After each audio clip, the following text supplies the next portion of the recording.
ஆயிரம் வாசல் இதயம், அதில் ஆயிரம் எண்ணங்கள் உதயம். யாரோ வருவார் யாரோ இருப்பார், வருவதும் போவதும் தெரியாது.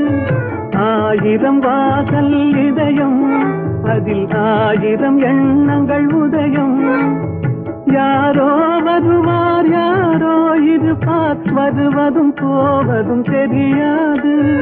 ஒருவர் மட்டும் குடியிருந்தால் துன்பம் ஏதுமில்லை.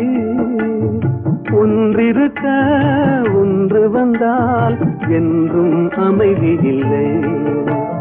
நினைப்பதெல்லாம் நடந்து விட்டால் தெய்வம் ஏதுமில்லை.